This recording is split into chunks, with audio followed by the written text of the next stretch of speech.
আলাইকুম ওরহমতুল্লাহি ওয়াবারাকাতুহু আলহামদুলিল্লাহি ওয়া কাফা ওয়া সালামুন আলা ইবাদিহিল্লাযিনা ইসতাফা আম্মা বা'দ ফাউযু বিল্লাহি মিনাশ শাইতানির রাজিম বিসমিল্লাহির রহমানির রহিম।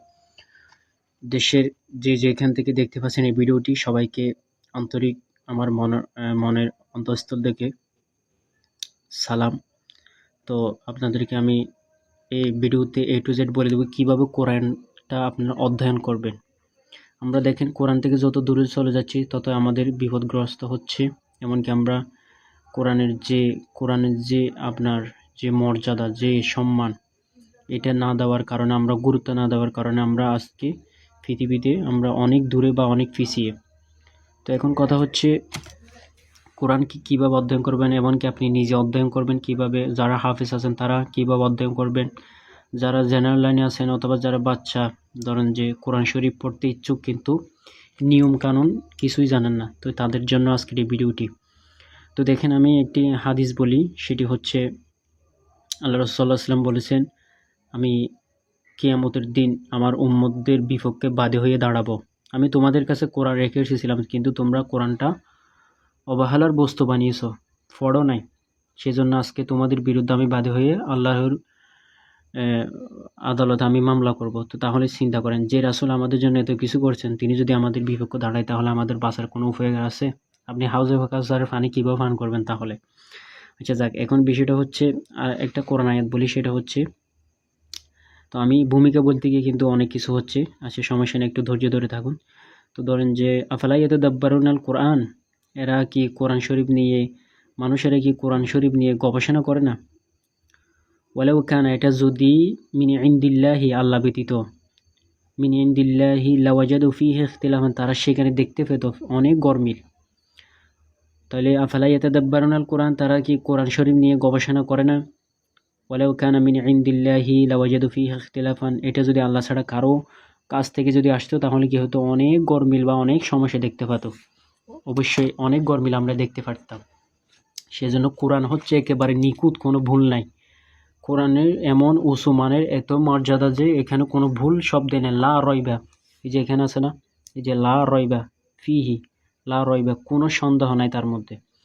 তো সেটা বুঝেছি। এখন ঘটনা হচ্ছে কোরআন শরীফ অধ্যয়নের ক্ষেত্রে দেখেন, আমি আরেকটা হাদিস বলি, সেটা হচ্ছে রাসূলুল্লাহ সাল্লাল্লাহু আলাইহি ওয়াসাল্লাম বলেছে, তোমরা তোমাদের কাছে যখন একটা উটকে যখন বেঁধে রাখবা ততক্ষণ উটটি তোমাদের সংরক্ষণে থাকবে, তোমাদের আপন দায়িত্বে থাকবে। যখন তোমরা উটকে ছেড়ে দিবে সে অদূর জঙ্গলে চলে যাবে, তাকে আপনি আর খুঁজেও পাবেন না হয়তো।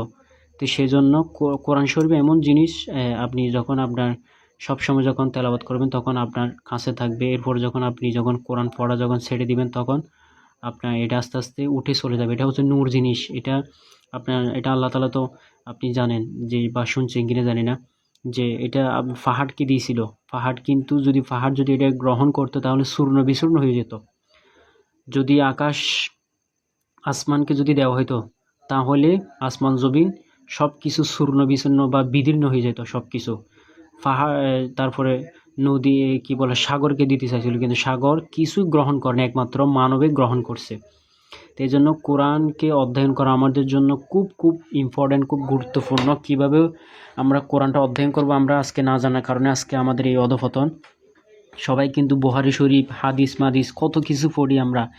এটা হচ্ছে দেখেন, আমি যে এখানে নোট করলাম, এই কোরআন শরীফের এই যে বুখারী শরীফ বলেন, তিরমিজি বলেন, নাসাই বলেন, আবু দাউদ বলেন, সবগুলো হচ্ছে কোরআন শরীফের একটা নোট। এই যে আমি যে নোট করলাম, আমি যে একটা রুটিন করলাম, এরকম একটা নোট এগুলো। কিন্তু এই যে বুখারী শরীফ বলেন, তিরমিজি বলেন, এগুলো কোরআনের কোনো কাছাকাছি কোনো কিছুই না। আল্লাহর আয়াতের মানে কাছাকাছির কোনো কিছুই নেই। বুঝতে পারছেন? এটা আপনার বুঝতে হবে। আপনার আল্লাহর কোরআনের আয়াতের কাছাকাছি কোনো কিছু নেই। এটা হচ্ছে বুখারী শরীফ, তিরমিজি, এগুলো হচ্ছে নোট। আমি যে নোট করলাম এগুলো এভাবে করলে এভাবে হয়, এটা হচ্ছে এরকম। কিন্তু কোরআন আয়াতের আর বুখারী শরীফের কোনো তুলনা দেওয়া যাবে না, কোনো কিছু তুলনা হয় না। আল্লাহর কোরআন এত উঁচু মানের। দেখেন এই কোরআন থেকে অনেক কিন্তু গ্রামার বের করা যায়। তাই যাই হোক, এখন আমি বিস্তারিত আসি। তাহলে আপনারা কিভাবে অধ্যয়ন করবেন। নাম্বার 1 হচ্ছে কোরআনের সম্মান দিতে গিয়ে অবশ্যই আপনার ওযু থাকতে হবে। অনেকে আছে ওযু ছাড়া কোরআন তেলাওয়াত করে, সেজন্য আমাদের এটা মুখস্থ হয় না। ওযু অবশ্যই থাকতে হবে, এই জন্য আমি ওযুটা নিয়ে আসলাম। ওযু অবশ্যই থাকতে হবে। দ্বিতীয় নাম্বার কথা হচ্ছে আরবি হরফ আমরা জানি যে 29টি। আরবি হরফ 29টি, তারপর হচ্ছে মাখরাজ 17টি, মাখরাজ হচ্ছে 17টি। আরবি হরফ কিন্তু 29টি, এটা মুখস্থ থাকতে হবে। দ্বিতীয় নম্বর হলো এই মাখরাজ। মাখরাজ শব্দের অর্থ কী? মাখরাজ শব্দের অর্থ হচ্ছে উচ্চারণের স্থানকে মাখরাজ বলে। মাখরাজ হচ্ছে 17টি, যেমন কি 1 নম্বর মাখরাজ হলকের শুরু হইতে হামজা হা, 2 নম্বর মাখরাজ হলকের মধ্যখানে হইতে আইন হা, এভাবে কীভাবে উচ্চারণ 3 নম্বর মাখরাজ হলকের শেষ হইতে গইন খ। তারপরে এরপরে মাখরাজ এগুলো আপনি কিভাবে উচ্চারণ করবেন, নুন, র, ফা, কাফ, কফ, লাম, মিম, এগুলো কিভাবে উচ্চারণ করতে হয় এগুলো আপনি শিখে নেবেন। তাহলে আপনাকে পৃথিবীর কেউ আপনাকে আটকাতে পারবে না। নাম্বার 1 অজু থাকতে হবে। দ্বিতীয় নম্বর মাখরাজগুলো জানবেন, উচ্চারণ কিভাবে করতে হয়। তাহলে পৃথিবীর কোনো ব্যক্তি আপনাকে আটকাতে পারবে না কোরআন আপনি যখন তেলাওয়াত করবেন। এই জন্য যেমন আমি একটা উদাহরণ বলি, আলিফ আলিফ বলার সময় দেখেন আমি ঠোঁট দিয়ে একটু আওয়াজ বের হয়েছে। তারপরে কাফ ঠোঁট দিয়ে একটু আওয়াজ বের হয়েছে। লাম, মিম, নুন, ওয়াও, এই জন্য এগুলো আপনার মাখরাজগুলো জানতে হবে। তৃতীয় নম্বর হচ্ছে নামাজ পড়া অবস্থায় তেলাওয়াত। আপনি যা কিছু মুখস্থ করবেন, যা কিছু পড়বেন, অবশ্যই আপনি নামাজ হচ্ছে দৈনিক ফরজ নামাজ হচ্ছে 17 রাকাত। তা আপনি যখন ফরজ নামাজে যখন দাঁড়াবেন এগুলো পড়বেন। আলহামদু পড়ার পরে একটা সূরা মিলাতে হয়, তখন আপনি যা মুখস্থ করেছেন এগুলো পড়বেন। তারপরে অথবা আপনি নফল নামাজ পড়া অবস্থায় আপনি একটা কাজ করতে পারেন, সেটা হচ্ছে আপনি যখন মুখস্থ করবেন সেটি আপনি কোরআন শরীফ বন্ধ করে, কোরআন শরীফকে আপনি বন্ধ করে আপনি লগে ফাঁসে আপনি জায়নামাজ একটা বিছিয়ে তখন আপনি ওখানে দাঁড়িয়ে আপনি নফল নামাজ পড়বেন 2 রাকাত, ওইখানের মধ্যে আপনি তেলাওয়াতগুলো করবেন। তাহলে যা মুখস্থ করেছেন ওটা যদি আপনি নামাজের মধ্যে দাঁড়িয়ে যখন তেলাওয়াত করবেন তাহলে মুখস্থ হয়ে যাবে। আচ্ছা যাক, এরপরে আছে আপনি পুরা কোরআনটাকে যদি আপনি মুখস্থ করতে চান অর্থসহ, তাহলে আপনি একটা কোরআন হক আদায় করলেন। অর্থসহ যদি না বোঝেন এটা মজা পাবেন না। আপনি অসুস্থ হয়েছে, আপনার যদি জ্বর থাকে, তখন আপনার জিহ্বা যদি স্বাদ না থাকে, যা কিছু খান না কেন কোনো স্বাদ নেই, কোনো তৃপ্তি নাই। যখন আপনার জিহ্বার স্বাদ থাকবে তখন আপনার যা দেন তা মজা পাবেন। এক এক জিনিসের এক এক স্বাদ। আল্লাহ তালা এক জিহ্বার মধ্যে কত কিছু স্বাদের আল্লাহ তালা দিয়েছে, চিন্তা করেন। এটা কি আমরা কোনোদিন উপলব্ধ করছি? আমরা তো সিজদা দিয়ে শুকরিয়া আদায় করতে পারবো না। এই যে এক জিহ্বার মধ্যে এত কিছু স্বাদ, কেমনে আমরা এগুলো অনুভূতি আমরা বুঝতে পারি। সে যাই হোক, এরপর হচ্ছে শব্দ শব্দ তেলাওয়াত করবেন। যেমন নাকি দেখেন, আলহামদু সকল প্রশংসা, লিল্লাহ আল্লাহর জন্য, রবত্ব রব, আলামিনত সারা জগতের বা বিশ্বজগতের, তাহলে সমস্ত প্রশংসা বিশ্বজগতের প্রতিপালকের জন্য, সমস্ত প্রশংসা বিশ্ব জগতের প্রতিপালকের জন্য বা আল্লাহর জন্য। এভাবে অর্থসহ পড়ার চেষ্টা করবেন। যখন আপনি অর্থসহ যখন পড়বেন, যখন নামাজে দাঁড়াবেন, এগুলো অর্থসহ আপনি যখন তেলাওয়াত করবেন তখন আপনার এটা আস্তে আস্তে অর্থসহ বুঝে যাবে। নাকি আলহামদু, আমি মনে মনে ভাবতেছি সমস্ত সকল প্রশংসা লিল্লাহ আল্লাহর জন্য, এগুলো আপনার মনে মনে চলে আসবে। তো এই জন্য অর্থসহ পড়লে আপনি একটা আলাদা তৃপ্তি পাবেন, মজা পাবেন। আচ্ছা, এরপরে যা কিছু পড়বেন এগুলো লিখে পড়ার চেষ্টা করবেন। এরপরে আছে কি একটা কথা হচ্ছে, আমি একটা স্কিপ এটা বলি, সেটা হচ্ছে একটা স্কিপ ভুলে গেছি, সেটা হচ্ছে কোরআন শরীফ অন্ততপক্ষে শুরু থেকে শেষ পর্যন্ত আপনি অর্থসহ বুঝে পড়ার চেষ্টা করবেন। একবার অর্থসহ বুঝে পড়ার চেষ্টা করবেন, এরপর আপনি মুখস্থ করবেন। লিখে বুঝে পড়া। আপনি যা পড়বেন, যেমন আলহামদু পড়ার সময় এটা আপনি যেমন আজকে সূরাটা পড়বেন, এটা আপনি লিখে এক কাগজের মধ্যে লিখে আপনি এটা কি করবেন, যেমন এক আয়াত লিখছেন, এক আয়াত এটা অর্থসহ মানে লিখবেন, লিখে এবার আবার মুখস্থ করবেন। যেমন নাকি সাপোজ দেখি আমি একটা ধরেন যে এখানে এক আয়াত এটা আজকে পড়লেন, এটা হচ্ছে সূরাতুল হজ। এটার মধ্যে আপনি এই আয়াতটা লিখলেন। এই আয়াতটা লিখার পর ইয়া ইউহান্নাস অর্থ কি, তাকু অর্থ কি, রব্বাকুম অর্থ কি, ইন্না অর্থ কি, জালজালাতি সাআতি অর্থ কি, শাইউন অর্থ কি, আযীম অর্থ কি, এটা অর্থসহ লিখবেন। লিখার পর এটা আপনি বারবার পড়বেন, বারবার মুখস্থ করবেন। এই দেখেন যেমন নাকি আমি যেখানে লিখলেন লিখে বুঝে পড়া, বুঝে পড়া, লিখে পড়বেন, এমনকি বোঝার চেষ্টা করবেন। এটা যখন অর্থসহ বোঝার চেষ্টা করবেন তখন আপনি আজকে 5 আয়াত মুখস্থ করলেন, এটা অর্থসহ পড়বেন, এমনকি নামাজে দাঁড়ায় পড়বেন, তারপর কালকে 5 আয়াত পড়বেন। এইভাবে আপনি যখন মুখস্থ করবেন আপনার পুরো কোরআনটা আপনার জন্য অধ্যয়ন হয়ে যাবে। আপনি এক একটা সূরা আপনার জন্য এগুলো কোনো সমস্যা না, আপনার জন্য এগুলো ইজি হয়ে যাবে।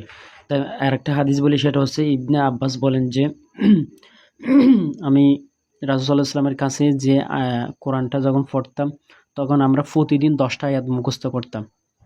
10টা আয়াত মুখস্থ করতাম, এগুলো বুঝে এমনকি আমল করতাম। তাহলে চিন্তা করেন প্রতিদিন ওরা কি করতো, 10টি আয়াত মুখস্থ করতো, এমনকি এটা আমল করতো, এমনকি বুঝে বুঝে পড়তো। তাহলে চিন্তা করেন। এরপরে ইবনে আব্বাস বলেন যে আমার এমন কোনো কোরআন আয়াত নাই যেগুলো আমি শানে নজুল জানি না, যেগুলোর অর্থ আমি জানি না। তাহলে চিন্তা করেন, ইবনে আব্বাস হচ্ছে রাসূলুল্লাহ সাল্লামের চাচাতো ভাই। যখন রাসূলুল্লাহ সাল্লাম ইবনে আব্বাস যখন ভূমিষ্ঠ হয়েছিল তখন রাসূলুল্লাহ সাল্লামের কাছে আনছিল, আনার পর রাসূল সাল্লাল্লাহু আলাইহি ওয়াসাল্লামের কাছে কুলে দিয়েছিল। তখন রাসূল সাল্লাল্লাহু আলাইহি ওয়াসাল্লাম কুলেতে ইবনে আব্বাসকে নিয়ে ওনার যে মুখের থুতু, এগুলো ইবনে আব্বাসের মুখের মধ্যে লাগিয়ে দিয়েছিল রাসূল সাল্লাল্লাহু আলাইহি ওয়াসাল্লামের থুতু মুবারক। তাহলে চিন্তা করেন। আবার এমনকি একটা দোয়া করছে, আল্লাহুম্মা ফাক্কিহু ফিদ্দীন ওয়া আল্লিমহু তাউইল। হে আল্লাহ, আপনি ইবনে আব্বাসকে যে মানে ফিকা জগতের, জ্ঞান জগতের যত কিছু আছে তাকে কি করেন, এগুলো ফিকা সম্বন্ধে যা কিছু সব কিছু কোরআনের মানে এটা বোঝাইছে যে আল্লাহুম্মা ফাক্কিহু ফিদ্দীন ওয়া আল্লিমহু তাউইল, দ্বীনের বিষয় যত কিছু আছে, ফিকা যা আছে সব কিছু তাকে আপনি দান করেন, এটা বোঝাইছে আর কি। তো ভিডিওটি একটু লম্বা হয়ে যাচ্ছে। তো আপনি এখন আমি আপনাকে বুঝাইছি, সেটা আপনার A to Z অবশ্যই বুঝতে পারছেন। নাম্বার 1 হচ্ছে ওযু থাকতে হবে। দ্বিতীয় মাখরাজ যদি পারেন তাহলে অবশ্যই ভালো। দ্বিতীয় নম্বর নামাজ পড়া অবস্থায় তেলাওয়াত করবেন, যা পড়বেন তা শব্দে তেলাওয়াত করবেন। শব্দে যখন আপনি বুঝু যখন তেলাওয়াত করে এগুলো আবার নামাজে পড়বেন। এরপরে শুরু থেকে শেষ পর্যন্ত একবার অধ্যয়ন করে নেবেন, তাহলে কোরআনে কি বুঝাইছে এটা অর্থসহ আপনি শুরু থেকে শেষ পর্যন্ত শুধু অর্থসহ, তাহলে আপনি পড়ার একটা মজা পাবেন। এরপর হচ্ছে লিখে বুঝে পড়া। লিখবেন, একটা আয়াত লিখবেন, এটা বুঝবেন, এটা আমল করবেন, তাহলে আপনার জন্য একদম ইজি হয়ে যাবে। এমন কোনো পৃথিবীর কোনো লোক নাই যে আপনাকে আটকাতে পারবে। আমি যে এখানে যে 6টা টিপস যে লিখছি এটার মধ্যে সবগুলো হচ্ছে গুরুত্বপূর্ণ। আমি এভাবে অধ্যয়ন করি। আপনি শত আয়াত, হাজার কোরআন শরীফের আয়াত হচ্ছে 6666টি, যেটা মাইশার মনে হয় সম্ভবত মাইশা রাদিয়াল্লাহু তাআলা আম্মাজান আয়েশা রাদিয়াল্লাহু তাআলা আনহার প্রসিদ্ধ মনে হয় সম্ভবত 6666 আয়াত। এটাই হচ্ছে সবচেয়ে বেশি মশহুর। তো এজন্য আপনি শত আয়াত মুখস্থ করতে পারবেন। আমি যে নিয়মটা বলছি এই নিয়মটা কিন্তু এরকম কোনো ভিডিও নাই, ইউটিউবের মধ্যে কোথাও আপনি দেখতে পারবেন না। এখন কিভাবে আপনি অধ্যয়ন করবেন, আপনার ছেলেকে আপনি এই ভিডিওটা দেখাবেন। সম্মান থাকতে হবে, ওযু থাকতে হবে, আরবি মাখরাজ, নামাজ পড়তে হবে, শব্দ জানতে হবে, শুরু থেকে শেষ পর্যন্ত একবার অর্থসহ অধ্যয়ন করবেন, লিখে পড়বেন। তাহলে আপনার এটা যখন বারবার পড়বেন, বারবার রিপিট করবেন, আবার ভুলে যাবেন, আবার পড়বেন, তখন আপনার জন্য ইজি হয়ে যাবে। আপনি শত মুখস্থ সূরা মুখস্থ করতে পারবেন। এমনকি এটা আপনি অর্থ সহ যখন বুঝে পড়বেন আপনি একটা আলাদা মজা পাবেন। একটা আয়াত বলে আমি শেষ করে দিচ্ছি। যখন আপনি কোরআন শরীফকে বুঝে পড়বেন তখন দেখেন আল্লাহর একটা কোরআন আয়াত আছে যে আলা বিযিক্রিল্লাহি তাতমাইন্নুল কুলুব। যখন জিকির করা হয় আল্লাহর জিকির, তখন কলবের মধ্যে প্রশান্তি নেমে আসে। তাহলে চিন্তা করেন আমরা কোরআনকে কেন অবহেলা করতেছি। কোরআনকে যদি আমরা অবহেলা করি, বস্তু বানাই, চিন্তা করেন এটা কিয়ামতের দিন আমাদের বিপক্ষ হয়ে দাঁড়াবে। আর ইন্নাল ফাজরি কানা মাশহুদা, নিশ্চয়ই বুরুকবেলার কোরআন শরীফ কিয়ামতের দিন সাক্ষ্য হয়ে দাঁড়াবে। আপনি কি আয়াত চান? কোরআন শরীফে কি আর নাই বলেন? কি নাই? কোরআন শরীফের মধ্যে সব কিছু আছে। আপনি সব কিছু বুঝে পড়েন, তেলাওয়াত করেন। আরেকটা বিষয় আমি সেটা 7 নম্বর এটা লিখতে চাইছিলাম, এটা ভুলে গেছিলাম। 7 নম্বর বিষয়ও কিন্তু আমি এখানে এড করি। সেটা হচ্ছে আপনি নামাজ পড়বেন, নফল নামাজ, তারপরে হচ্ছে তাহাজ্জুদ নামাজ পড়বেন, নফল নামাজ, তাহাজ্জুদ নামাজ, তারপর ইশরাকের নামাজ পড়বেন, তারপর সালাতুদ দোহা, তারপর আওয়াবিনের নামাজ, এগুলা পড়বেন। নফল নামাজের মধ্যে ইশরাকের নামাজ পড়বেন, পড়বেন সালাতুদ দোহা, তারপরে এটার কি বলে আওয়াবিনের নামাজ পড়বেন, তারপর তাহাজ্জুদ নামাজ পড়বেন। এই নামাজগুলো সবসময় পড়বেন। এই নামাজগুলো যদি সবসময় পড়েন আপনি, তাহলে আপনার জন্য এই যে কোরআন শরীফ যা পড়েন এগুলো কিন্তু সবসময় বেশি মুখস্থ থাকবে। আর দ্বিতীয় নম্বর কথা হচ্ছে, আরেকটি বিষয় হচ্ছে, সেটি হচ্ছে আপনি ওযু থাকতে হবে সবসময়। আপনি যখন বাথরুমে গেছেন, এরপর বাথরুম থেকে যখন বের হয়েছেন আবার আপনি ওযু করে থাকবেন। সবসময় যখন ওযু থাকবে ততক্ষণ আপনার এগুলো সবসময় মুখস্থ থাকবে। আপনি গুনাহ থেকে বেঁচে থাকবেন। ইমাম শাফি তার ওস্তাদকে বলছিল যে আমার ওস্তাদ, এই যে আমি তো কিছু স্কিপ ভুলে যায়, বা আমি যখন কিছু পড়ি বা মুখস্থ করি তখন আমি মাঝে মধ্যে ভুলে যাই, তখন কি করি? ইমাম শাফি বলতেছেন তুমি কি করবা, তুমি গুনাহ ছেড়ে দাও। যদি গুনাহ ছেড়ে দাও তাহলে সব কিছু তোমার মনে থাকবে। তাহলে চিন্তা করেন চিন্তা করেন আপনি, গুনাহ যদি ছেড়ে দেন তাহলে অবশ্যই এগুলো থাকবে। আর এগুলো নূর, এগুলো কিন্তু নূর, এগুলো কিন্তু উঠে চলে যাবে। তো সেই জন্য ভিডিওটি লম্বা হয়ে যাচ্ছে। অবশ্যই ভালো থাকবেন, সুস্থ থাকবেন, আমার জন্য দোয়া করবেন সবাই। আল্লাহ হাফেজ, আসসালামু আলাইকুম।